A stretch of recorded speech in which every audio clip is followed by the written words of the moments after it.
Good morning class. बेटा उम्मीद है कि आप सब बेटर होंगे, फाइन होंगे। थोड़ा सा एक आपको कुछ इन्फॉर्मेशन देनी है आपकी अटेंडेंस को लेकर है कि काफ़ी दिनों से मैं सोच रहा था कि आपके ग्रुप में एक ऑडियो मैसेज दे दूं, बट ये ज़्यादा सही है। आप वीडियो देखेंगे तो वहाँ से समझ जाएंगे। तो समझना यह है कि जैसे देखिए, मैं ये देख रहा हूँ कि कभी आप जैसे यहाँ पर जो अभी फर्स्ट 3 डेज़ की मेरे पास अटेंडेंस आपके पास है, तो मतलब आपकी मेरे पास अटेंडेंस है। तो यहाँ पर जैसे बहुत से बच्चे कंटिन्यू नहीं हैं। अब जैसे अगर मैं मंडे को देखूँ तो मंडे को देखिए, अमित विश्वकर्मा ये एब्सेंट है, Anshika Singh you also absent, Amit Ashmit Patel, Aastha Yadav first, ठीक है। इसी तरीके से Asmit Patel and Aastha Yadav first, ये फर्स्ट 2 डेज यानी मंडे एंड ट्यूसडे दोनों दिन एब्सेंट हैं। आप दोनों लोगों ने ट्यूसडे को फिर अटेंडेंस लगाई हुई है। इसी तरीके से अनुराग वर्मा है, आप भी बेटा एब्सेंट हैं मंडे एंड ट्यूसडे को। आपने लास्ट डे जो है ये ट्यूसडे को आपने आज लगाई थी अटेंडेंस, ठीक है। तो आगे फिर अगर आप देखें, अंशुमन सोनी ने मंडे को अपनी अटेंडेंस लगाई है, बाकी ट्यूसडे एंड वेंसडे को ये गायब हैं। मोहम्मद साहिद ने भी वेंसडे को नहीं लगाई है, हालांकि तुम कंटिन्यू रहते हो, बट पता नहीं मुझे क्या प्रॉब्लम है, ठीक है। शिखर यादव ये पूरा उसमें वीक गायब है अभी तक। ऋषभ यादव ने भी मंडे और ट्यूसडे को तो एब्सेंट वो अटेंडेंस लगाई थी, बट वेंसडे को गायब है ये। इस तरीके से यश गौतम भी मंडे को एब्सेंट है, और गणेश पांडे मंडे को लगाकर लास्ट के 2 डेज ये एब्सेंट है। तो ये याद रखिए कि थोड़ा सा है ना, आप कंटिन्यूटी लाने की कोशिश करिए।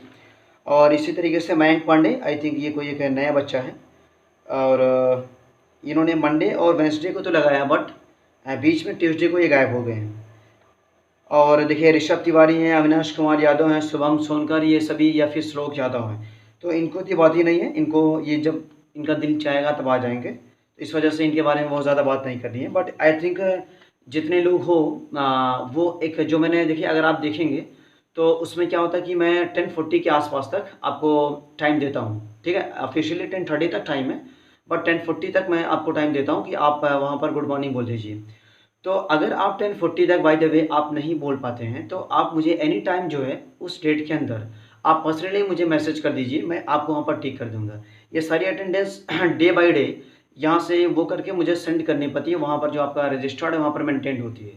तो याद रखिएगा, ये आप एज़ इट इज़ ऐसे ही मानिए जैसे कि आप फिज़िकली स्कूल में आते थे, ठीक है। तो सारा का सारा रिकॉर्ड आपका वहाँ पर जा रहा है। इस वजह से बिल्कुल भी आप ऐसे उसमें मत रहिए कि जब चाहा आपने दिल लगा दिया और जब ना है। मैं आपको दोबारा बता रहा हूँ, अगर अगर आपके पास ऐसी कोई प्रॉब्लम है कि आप विद इन टाइम नहीं पहुँच पा रहे हैं किसी भी वजह से, ठीक है, तो आप मुझे एनी टाइम उस दिन को, ठीक है। अब ये नहीं कि आप 2 तारीख की अटेंडेंस आप 3 में बताएँ, अगर ये नहीं होगा। आप उस टाइम में, उस दिन में आप शाम तक भी अगर आप मुझे वो कर देंगे तो मैं उस चीज़ को एक्सेप्ट कर लूँगा।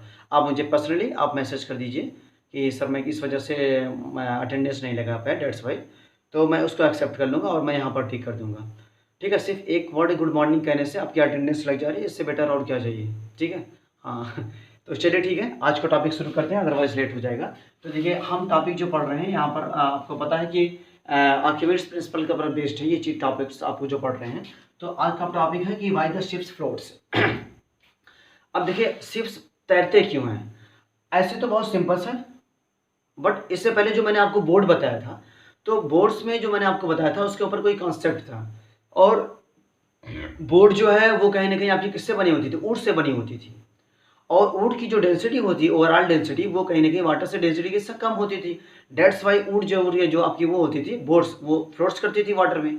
और एक कॉन्सेप्ट मैंने ये बताया था कि बोट्स है आपकी जो इस वजह से भी फ्लोट करती है, क्योंकि जैसे जैसे वो पानी के अंदर जाती है, पहले फर्स्ट ऑफ ऑल वो थोड़ा सा नीचे जाती है, जैसे जैसे वो ज़्यादा पानी के गहराई में जाती है, डीपली जाती है, वो ज़्यादा से ज़्यादा पानी को डिस्प्लेस करती है, और इस वजह से उस पर लार्जर जो अपवर्ड या फोर्सेस यानी बायोन फोर्स लगता है। डेट्स वाई जितने ज़्यादा पानी को डिस्प्लेस करेगी उतना ज़्यादा बायोन फोर्स लगेगा, और जिस तरीके से वो फ्लोट्स करके आगे की तरफ बढ़ेगी।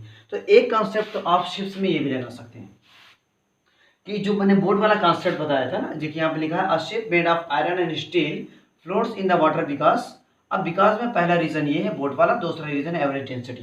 तो ये बोट वाला रीजन मैंने आपको बताया हुआ है, बहुत सिंपल सा रीजन है, ठीक है, कि ये क्या करेगी, अपना जो उसका वेट है उस वेट से ज़्यादा पानी को डिस्प्लेस करेगी। इस वजह से जितना ज़्यादा डिस्प्लेस करेगी वाटर को उतना ज़्यादा बायोन फोर्स लगेगा किस पर, उसके बॉटम पर, और इस तरीके से ये जो फोर्स क्या करेगा, इसको डूबने नहीं देगा और ये आपकी वो आगे बढ़ जाएगी। ठीक है, तो एक तो आप कह सकते हैं कि वाई द शिप्स फ्लोट्स।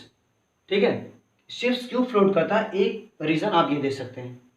दूसरा रीज़न अगर आप देखें एवरेज डेंसिटी, अगर आप देखिए मैंने यहाँ पे लिखा है कि it is made of the iron and steel, यानी आयरन और स्टील से मिलकर बनी हुई है। तो इसका मतलब ये हुआ कि अगर आप देखें एक स्टील के आप छोटे से टुकड़े को लो या फिर आयरन के टुकड़े को, ठीक, या फिर आयरन नेल्स को आप ले लें, आप पानी में आप डिप करेंगे वो ऑटोमेटिकली वो सिंक कर जाएगी।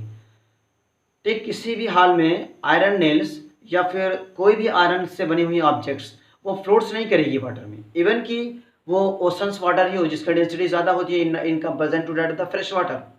तो याद रखिएगा आयरन से कोई भी बनी हुई ऑब्जेक्ट्स वो फ्लोट्स नहीं करेगी, पानी में सिंक हो जाएगी। लेकिन उसके बावजूद आयरन और स्टील से बना हुआ शिप्स जो है फ्लोट करता है just because of the average density. क्योंकि देखिए जो शिप्स होता है उसकी आउटर कवरिंग बनी होती है आयरन एंड स्टील से, लेकिन अंदर जो होता है पोर्शन ना वो फिर क्या होता है, वो हैलो होता है, उसमें बहुत सारी एयर्स जो है होती है प्रेजेंट। जैसे देखिए ये रूम है ना, इस रूम के चारों तरफ ये ब्लॉक्स हैं, ब्रिक्स हैं, ठीक है, ईंटें लगे हुए हैं, बट इस रूम के अंदर तो एयर है ना। इन द सेम वे जो इसकी जैसे यहाँ पे इसकी रूम की वॉल है, आपका जो शिप्स होता है तो शिप के जो वॉल्स होती है आउटर कवरिंग होती है वो आपकी बनी होती है आयरन एंड स्टील से, बट उसके अंदर वाला जो पोर्शन होता है वो क्या होता है, हैलो होता है, वहाँ पर कुछ नहीं होता है। तो वहाँ पर प्रेजेंट होती है एयर, और एयर प्रेजेंट होने की वजह क्योंकि एयर जो है वो लाइटर होती है in comparison to that of the water. तो एयर की जो डेंसिटी होती है वाटर के कंपेरिजन में बहुत कम होती है। इस वजह से ओवरऑल जो डेंसिटी होती है शिप्स की, डेट मीन जिसको बोलते हैं आप एवरेज डेंसिटी, तो ओवरऑल डेंसिटी यानी एवरेज डेंसिटी जो होती है शिप की वो वाटर की डेंसिटी से कम हो जाती है। इस वजह से, ठीक है, वाटर की डेंसिटी कम ज़्यादा होती है, शिप्स की डेंसिटी कम होती है, इस वजह से ये फ्लोट्स करने लगता है। ठीक है, तो ये एक रीज़न ये है, just because of the average density of ships is lesser than that of the average density of water. That's why ships it is instead of made of the iron and steel, it is always floats in the oceans or the rivers. ठीक, और दूसरा reason मैंने votes वाला बताया। तो ये आपकी class थी बेटा, आज इस चीज़ को यहाँ पर एंड करते हैं, फिर नेक्स्ट वीडियो में मिलते हैं, तब तक के लिए thank you and have a nice day.